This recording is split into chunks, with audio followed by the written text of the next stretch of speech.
한 100억짜리 그런 소규모 어떤 상가 상품이다 라고 하면 그걸 이제 잘게 쪼개서 이거를 100만 개로 쪼갤지 1000만 개로 쪼갤지는 그냥 선택이에요. 100원 단위로 팔 건지 1000원 단위로 팔 건지. 그동안에 이런 대형 오피스라고 하는 것은 원래는 이제 하나를 거래를 해야 되는데 네. 이렇게 잘게 쪼개가지고 거래할 수 있다는 것은 이제 투자자 입장에서는 굉장히 좀 좋은, 포트폴리오를 다각화하기 그쵸. 위해서는 되게 좋은 방안인 거죠. 네, 저희 2부도 정구태 작가님 모시고 이야기 이어볼 텐데요.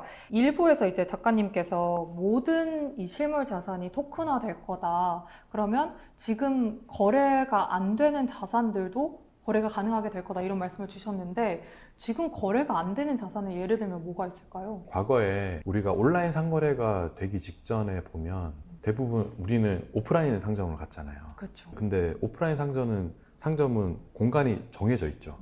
거기에서 팔 수 있는 물건이 정해져 있죠. 네. 그래서 거기에 아무리 넓은 공간을 만들어도 거기에 모두가 만족하는 상품을 다 팔 수는 없어요. 맞죠. 대부분이 그냥 선호하는 그런 상품들을 가지고 있는 거죠. 그래서 이제 대부분 8, 90%의 사람들이 원하는 상품을 가지고 있고 그 다음에 이제 다른 상품을 아예 팔 수 없는 어떤 구조였던 거죠. 근데 이게 온라인 상점이 보급화되고 활성화되면서 소위 말해서 이제 롱테일 전략이라고 해서 하나만 팔려도 상관없는 거예요. 그냥 1년에 하나만 팔려도 상관없어. 그런 상품들이 어마어마하게 늘어났거든요. 왜 하나일까요? 비싸서? 수요가 별로 없는 거죠. 아. 수요도 별로 없고 공급도 별로 없고 시장 네. 자체가 작은 거예요. 나는 아무도 이렇게 거들떠 보지도 않는 굉장히 특이한 뭐 어떤 물건을 사고 싶다. 네. 근데 그게 그냥 일반 상점 가면 없잖아요. 당연히 그쵸. 없죠. 그거는 만드는 사람도 별로 없어요. 굉장히 매니아층만 선호하는, 그러니까 뭐 전 세계에 뭐 한 10명 정도밖에 거래하지 않는 그런 물건이 있다고 쳐요. 네. 근데 온라인상에서는 이제 얼마든지 팔 수 있잖아요. 고정비가 없으니까. 그럼 거기서 팔아도 되는 거예요. 네. 그런 것처럼 이제 앞으로 그동안에 이거를 누가 만들까, 누가 살까 이런 고민할 필요 없이 이제 모든 거를 다 디지털 세상에다가 올려서 팔 수 있는 환경이 된 거죠. 근데 그거는 토큰화가 되지 않아도 지금도 가능한 거 아닌가요? 온라인 그 상점상에서는 그러한데 네. 온라인 제품 같은 경우에는 이게 한 개당 네. 한 개당 하나를 거래할 수 있잖아요. 이게 온전히 한 상품만 거래할 수 있는데 그런 것도 그러면 토큰화가 가능하다고 하는 것은 굉장히 잘게 쪼개가지고 판매할 수 있고 그 다음에 이게 기능이 여러 개가 있어요. 뭐 예를 들어서 기능이 되게 다양해. 그러면 그 중에서 이제 하나만 또 떼내가지고 토큰화 시켜가지고 또 판매할 수도 있고 어떻게 보면 굉장히 상상력의 세계로 들어가게 되는 거예요. 그동안에는 물건이라는 걸 한 개면 한 개면 한 개지. 그렇죠. 뭐 이게 더도 아니고 덜도 아니고 한 개, 무조건 한 개를 거래해야 돼. 근데 어떤 상품은 그럴 수도 있잖아요. 내가 한 개 상품 중에서 나는 저 기능은 별로 마음에 안 들고 나 요것만 좀 했으면 좋겠는데 요것만 샀으면 좋겠는데 요것만 투자했으면 좋겠는데 투자로도 접근할 수 있는 거죠. 지금은 사람들이 거들떠 보지 않지만 나중에는 사람들이 가치를 알 거야. 내가 미리 투자를 해놔야지. 네. 이런 사람들이 또 생길 수 있잖아요. 수요가 있을 수 있잖아요. 그런 것들이 이제 그동안 물밑에서 이게 거래하는데 고정비가 너무 많이 들어가지고 거래를 포기했던 거,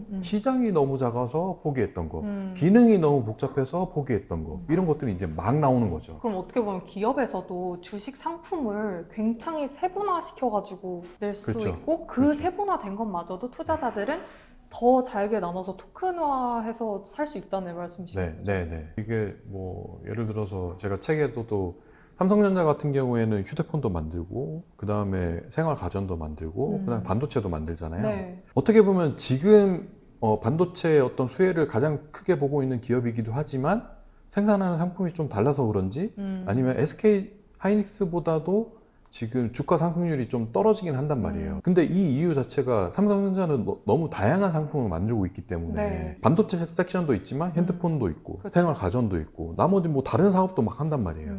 그런 것들이 다 복합적으로 이루어지다 보니까 오로지 반도체만 만드는 SK 하이닉스보다는 상대적으로 이제 가격 상승률이 낮은 거죠. 네. 근데 그거를 만약에 분리해서 상품화 한다라고 하면 주식 상품화 한다라고 하면 아마 극명하게 많이 갈릴 겁니다. 근데 그럼 반도체랑 떨어지기 싫을 것 같은데. 지금은 그런데 네. 그래서 이거는 좀 번외 얘기입니다만 네. 반도체 사이클이 다시 또 저물 수도 있잖아요. 그렇죠. 그때 그러면 생활 가전이나 또 휴대폰들이 그걸 또 잡아줄 수 있는 어. 그런 환경, 장단점이 있는 거죠. 그쵸. 근데 아마 반도체 수요가 영원하지 않다라고 하면 분명히 하이닉스는 또 조정을 받게 되겠죠. 그런 충격에서 좀 덜하겠죠. 삼성전자 같은 경우에. 그럼 만약에 부동산 같은 경우에는 네. 투자를 토큰 단위로 하게 된다면은 소유권이 어떻게 되는 거예요? 이거를 소유권하고 그다음에 권리하고 투자 권리하고 좀 구분해서 보셔야 돼요. 뭐 예를 들어서 뭐 강남을 가장 이제 투자자들이 선호하니까 강남 뒷골목에 있는 큰 오피스가 아니고 한 100억짜리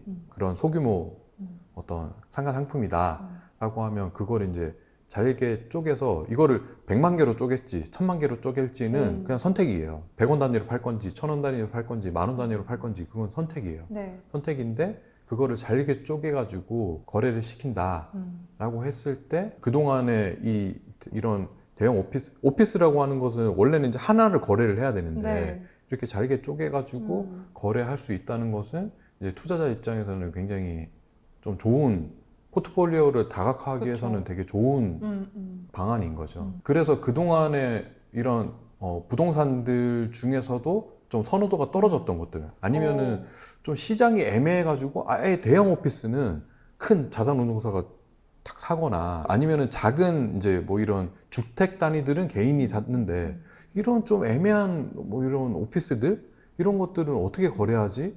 라고 했을 때 이제 이런 토큰화가 또 굉장히 또 되게 다양한 역할을 또 할 수도 있는 거죠. 그럼 만약에 2%를 내가 소유를 했다 토큰으로 네. 그러면 내가 들어가서 살고 싶다 싶을 때 네. 그러니까 그거는 좀 다른 겁니다. 아, 다른 그래서 건가요? 소유권하고 이 투자에 대한 권리는 좀 분리되어 있다고 하는 게 이거를 내 소유를 주장을 할 수는 없어요. 그래서 야 내가 2% 갖고 있으니까 네. 그러면 화장실은 내 거지? 그건 아닙니다. 이건 투자 상품이에요. 투자 상품이라서 아, 여기에서 그러면 이거를 그러면 임대를 줄 거예요.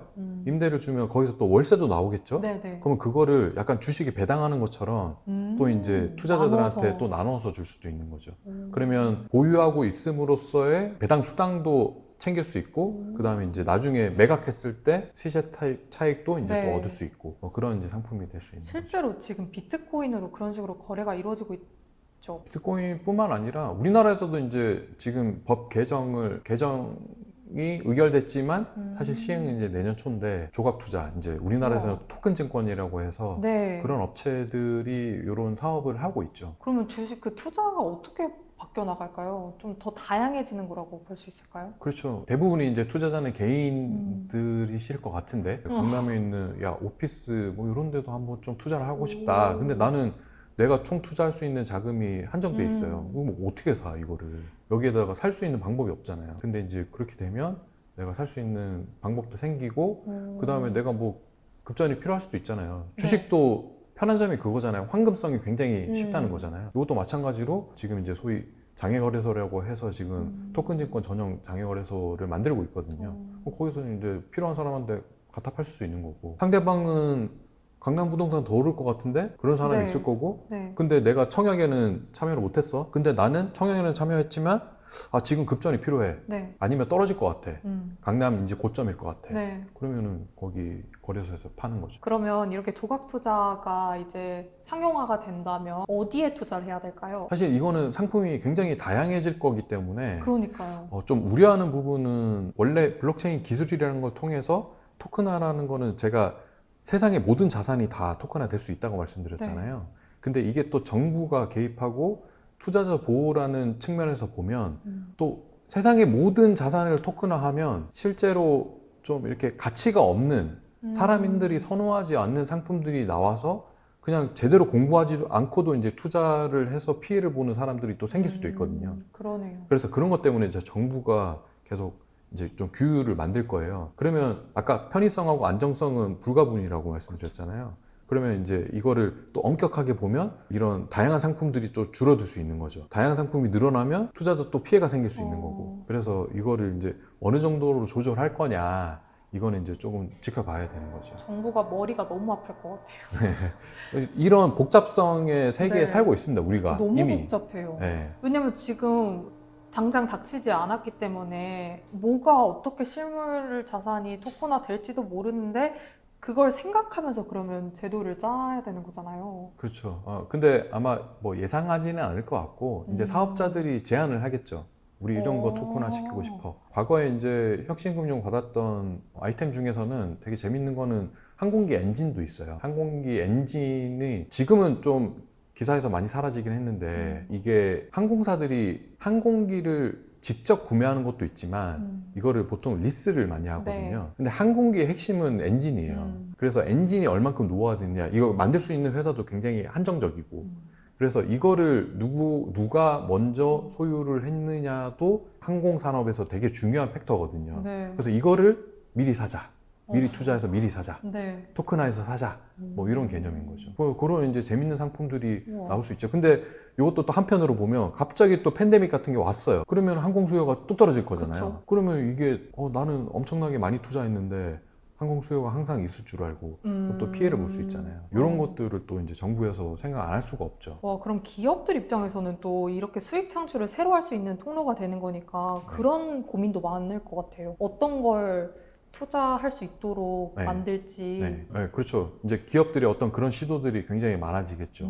대중들의 관심도 어느 정도 끌 수 있으면서 그 다음에 이거를 정부의 눈높이에도 또 맞추면서 그 다음에 이게 시장 트렌드를 잃지 않고 뭐 이런 것들을 이제 계속 시도를 하겠죠. 새로운 상품을 만들기를. 근데 그동안에는 뭐 이런 상품이라고 하면 주식, 채권 뭐 이런 것들밖에 없었다고 하면 이제 앞으로 그런 것들이 되게 다양해지는 거예요.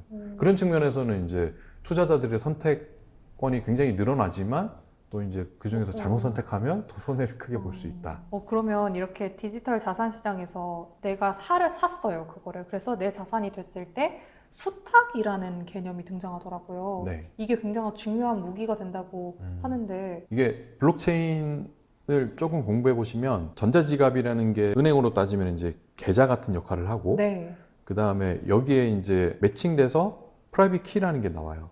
비밀키, 개인 네, 키라고 하거든요. 얘 역할이 뭐냐? 패스워드 같은 거예요.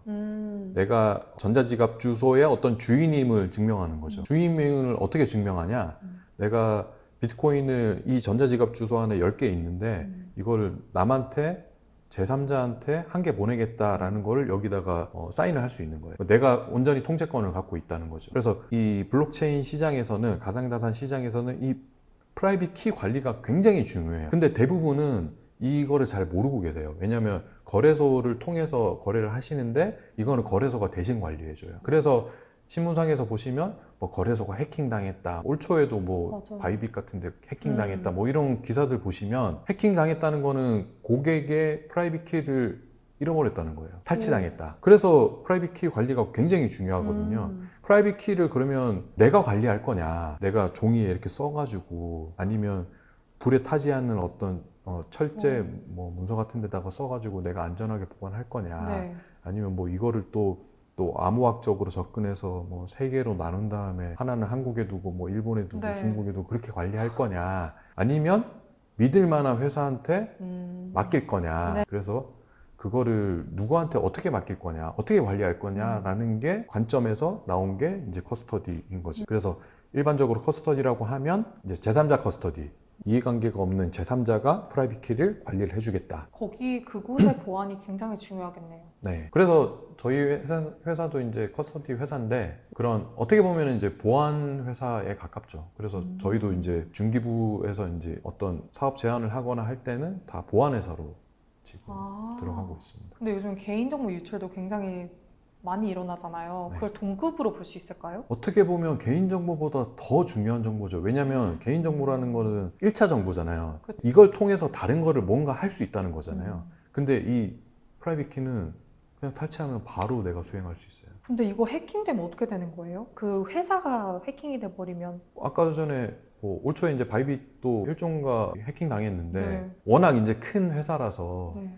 그걸 이제 보상을. 고객들한테 배상을 해주고 네. 보상을 해준다고 했는데 과거 이제 사례 보시면 FTX는 조금 다른 케이스이긴 하지만 거기는 이제 관리부실이지만 그 해킹이 아니고 실제로 회사의 금고안에 뭐 100억이 들어가 있다라고 했는데 실제로 들어가서 까보니까 2~30억밖에 없는 거예요. 네. 그래서 그런 회사들한테 내 자산을 맡기면 굉장히 위험한 거죠. 탈취당할 위험도 있고 이거 가지고 유용할 가능성도 있고. 그래서 기업의 선택을 하는 게 굉장히 중요하고 그래서 이제 우리나라에서도 2022년도에 특정금융정보법이라고 해서 가상자산에 대한 법적 지위 그다음에 가상자산 사업자는 뭐 하는 애들이냐. 그래서 핵심적인 게 가상자산 사업자는 저희 같은 가상자산 사업자, 거래소도 가상자산 사업자고 네. 얘네들은 고객의 프라이빗 키를 대신 관리할 수 있는 애들이라고 권한을 정의하고 있는 주는 겁니다. 거군요. 네. 왜냐하면 고객의 금고 키를 갖고 있다는 거는 이거를 내가 훔쳐서 도망갈 수도 있고 내가 훔침을 당할 수도 있고 근데 내 게 아니에요. 고객 거예요, 사실은. 그렇죠. 그래서 그런 역할들이 가만히 보시면 근데 은행하고 되게 비슷하다고 보시면 돼요.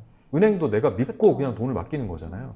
근데 그렇다고 치면 뭐 은행에 너무 당연히 안전한 거 아니에요? 라고 생각하지만 은행도 파산하기도 파산하잖아요. 뭐 2023년도 그때 미국의 실리콘밸리 은행 같은 거 막 파산하면서 난리가 났단 말이에요. 그런 케이스가 생길 수 있죠. 그래서 그때 당시에도 뭐 예금적 보호법 초과되는 거는 원래 원칙적으로 배상을 못 해주는데 네. 이제 미국 정부가 이게 실리콘밸리 은행은 실리콘밸리 중소기업들에 많이 노출돼 있는데 이러면은 이제 어떤 중소기업들의 어떤 영업에 타격이 크겠다. 운영 망하는 데가 수두룩하겠다. 그래서 이제 이거를 전액 다 배상을 해줄 테니까 걱정 마라라고 하면서 이제 다시 또 좋아지게 됐죠. 이제 주말 기간 동안에 그런 의사결정을 하게 됐죠. 뭔가 듣다 보니까 이 자산 거래가 어떤 식으로 바뀔지 상상이 안 가요. 지금 그러면 이 상용화가 되는 그런 시기를 언제쯤으로 보고 계세요? 그거는 지금 계속 점진적으로 진행이 되고 있고요. 특히 미국 같은 경우에는 이 시도를 굉장히 많이 하고 있고 뭐 이쪽 시장에 관심이 있으신 분들은 블랙락에서 이런 시도를 많이 한다는 거를 한번 들어보셨을 거예요. 블랙락 같은 경우에는 전 세계 이제 가장 큰 자산 운용사이기도 한데 여기서 되게 새로운 시도들을 블록체인 기반의 어떤 새로운 시도들을 많이 하고 있거든요. 그 중에서 대표적인 게 비들이라고 해가지고 고액 자산가들을 대상으로 해서 500만 달러를 한 단위로 이제 투자할 수 있게끔 해놓은 건데 미국 국채를 토큰화 시켰어요. 토큰화 시켜서 이제 기관 투자자들한테 이제 판매를 하고 있는 거죠. 그럼 기관 투자자는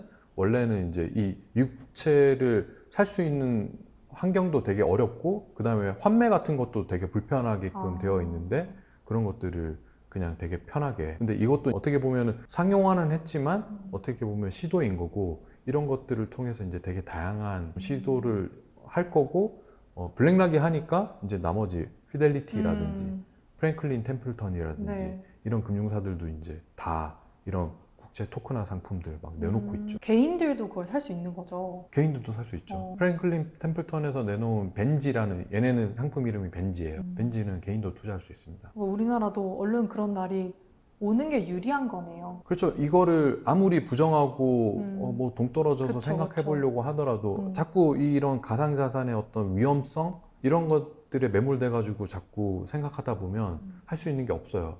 근데 이미 다른 국가들은 블랙락이 이 시장에 뛰어드는 뭐 1등 기업이 뭐가 아쉬워가지고 네. 여기에 뭐 이경을 굴리고 있는데 뭐 40조, 50조짜리는 보이지도 않을 거 아니에요. 네. 근데 이런 것들을 시도를 하고 그리고 다른 이제 금융회사들도 자꾸 시도를 한다는 것 자체는 이 문턱을 자꾸 낮춘다는 거는 이 시장이 커질 거라고 아시다시피 금융회사들이 얼마나 보수적이에요. 보수적인 회사들이 이렇게 발벗고 나서서 뭔가 한다는 거는 이 시장에 어떤 잠재력이 있다고 판단한 거거든요. 우리나라도 저도 이제 이 섹터에 있다 보니까 금융회사들 사람들 많이 만난단 말이에요. 네. 관심 엄청납니다. 비트코인 ETF 빨리 하루라도 빨리 출시하고 싶어 하고 네. 이런 토큰화된 상품들 어떻게 해서든 빨리 내놓고 싶어 해요. 거래소에서 코인 갖고 있는 사람들 아마 이쪽으로 굉장히 많이 흡수될 거예요. 그렇게 되면. 그래서 제도 정비를 해서 빠르게 이제 좀 수행하는 게 우리도 어떻게 보면 금융의 변방국이 아니라 금융의 뭐 주도까지는 아니지만 네. 그래도 어느 정도 속도 맞춰가지고 따라갈 수 있는 어떤 좀 환경에 놓여져 있는 거죠. 이걸 너무 동떨어져 가다 보면 나중에는 달러 스테이블 코인에 뭐 지배당하고 그 다음에 토큰화 상품에 이제 완전히 불모지가 되고 뭐 그런 좀 우울한 시나리오를 또 볼 수도 있는 거죠. 근데 저 같은 유형이 변화에 좀 빨리 받아들이지 못하는 스타일이거든요. 네. 작가님께서는 토큰, 뭐 가상자산 굉장히 긍정적으로 전망하고 계시잖아요.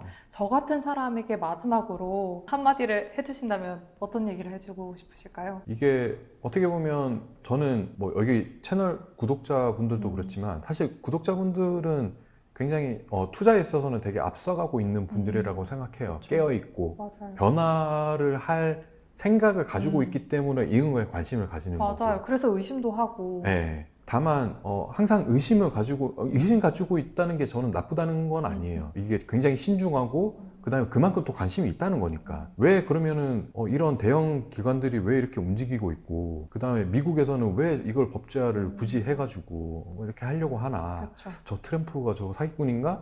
그런 생각도 해볼 수 있지만 네. 그런 것보다도 이런 움직임이 있으니까 그러면 이런 거대한 흐름에 내가 뭔가 주체가 돼가지고 내 재산을 올인하자 이런 것보다는 그러면 이런 거 나올 때 한번 좀 소액이라도 비트코인 뭐 이렇게 난리인데 뭐 비트코인 뭐 한 10만 원치만 한번 사보자. 이게 또 투자를 하면 투자자분들은 잘 아시겠지만 이게 그냥 먼 거리에서 바라보는 거랑 내가 거기에다가 돈 태워가지고 바라보는 거랑은 완전히 다르죠. 완전히 다르거든요. 그래서 미국에 있는 이런 블록체인 관련된 회사들도 많이 상장되어 있고 그 다음에 이 비트코인이나 이더리움 같은 다양한 이런 코인 상품들도 있으니까 이런 쪽에도 한번 소액이라도 의심의 어떤 크기만큼의 어떤 작은 금액을 네. 한번 투여해서 보시고 그러면 아마 내가 돈을 투여했기 때문에 더 많은 정보를 흡수하게 될 거고 정보를 알려고 노력을 하게 될 거예요. 맞아요. 그래서 그때 판단하시고 이거 조만간에 될 것 같은데 아니면 이거 뭐 1, 2년 내는 될 것 같은데 라고 하면 그 분야에 좀 더 포트폴리오를 늘려가면서 자산 관리를 하시는 게 좋지 않을까라는 게 제 생각입니다. 오늘 정말 말씀 들으면서 코인의 이 긍정적인 전망이 저에게도 피부에 와닿았던 그런 시간이었던 것 같습니다. 오늘 인터뷰 이렇게 마무리해 보도록 하겠습니다. 작가님 시간 내주셔서 감사합니다. 네, 감사합니다. 감사합니다.